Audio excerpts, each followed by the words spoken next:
Round 2 मध्ये cut off खूप खाली येईल आणि एमबीबीएस कुठेतरी मला मिळेल. कदाचित कोणी एखाद्या खेड्यातल्या कॉलेजमधलं एमबीबीएस सीट घेणार नाही किंवा घेऊन सोडून देईल आणि आम्हाला ते मिळून जाईल असा विचार लाखो विद्यार्थी व पालकांचा सध्या सुरू आहे. त्याकरता थर्ड राऊंड किंवा स्ट्रे राऊंड पर्यंत थांबण्याची पालक व विद्यार्थ्यांची तयारी आहे. हा खेळ लॉजिकल कमी आणि भावनात्मक जास्त आहे.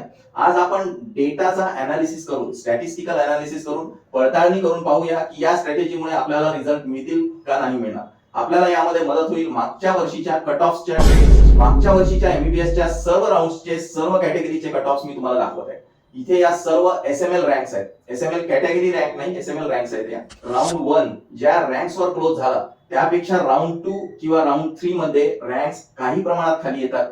नाही येत असं नाही, काही प्रमाणात येतात खाली, परंतु तुमच्या लक्षात येईल की राऊंड 1 च्या तुलनेत राऊंड 3 किंवा स्ट्रे राऊंड मध्ये इन अँड ऍव्हरेज जास्तीत जास्त 10% रँक्स खाली येतात. काही वेळा राऊंड 3 किंवा स्ट्रे राऊंड मध्ये रँक्स हायर सुद्धा जातात. म्हणजे राऊंड 1 पेक्षा राऊंड 3 मध्ये हायर रँक जाते. कधी कधी होतं असं. हे होते मागच्या वर्षीचे गव्हर्नमेंट कॉलेजेसचे कट ऑफ्स.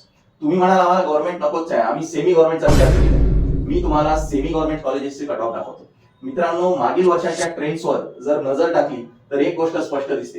राऊंड 1 पासून स्ट्रे वॅकन्सी पर्यंत कट ऑफ फारसा खाली येत नाही. म्हणजे राऊंड 1 ला ज्या एसएमएल रँकला क्लोज झालं ती रँक राऊंड 3 किंवा स्ट्रे राऊंड मध्ये दीडपट किंवा दुप्पट एवढी खाली येत नाही. अंदाजे 10 ते 15% रँक खाली येऊ शकते.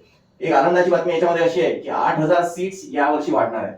पण इथे एक गोष्ट लक्षात घ्या, यूजी आणि पीजी मिळून 8000 सीट्स वाढणार आहेत.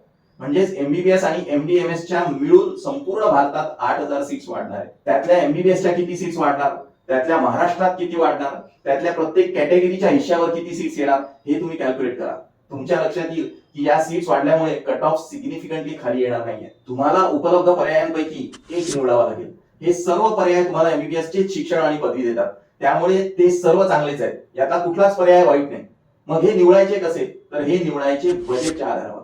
तुमच्या बजेटमध्ये जो पर्याय बसतो तोच तुमच्यासाठी बेस्ट आहे. आज जे उपलब्ध आहे ते उद्या नसेल. नीट रिपीट केल्यामुळे वर्ष वाया जातं. पुढच्या वर्षी पेपर आणखीन कठीण होत जातो. सर्व किमती वाढतात. आर्थिक आणि त्याहीपेक्षा वेळेचं नुकसान होतं. एमबीबीएस हीच बेस्ट डिग्री आहे. शिक्षणाच्या बाबतीत कुठलंच कॉम्प्रोमाइज करू नका. Go for the best. तुम्हाला बीएएमएस हा पर्याय एमबीबीएस अब्रॉड पेक्षा चांगला वाटतो का? आम्हाला संपर्क करा. आम्ही तुम्हाला पूर्णपणे मोफत मार्गदर्शन करू. तर मित्रांनो, डोळे उघडे ठेवा. कट ऑफ्स आणि मागील ट्रेंड समजून निर्णय घ्या. जर अजूनही गोंधळात असाल तर आमच्याशी संपर्क साधा.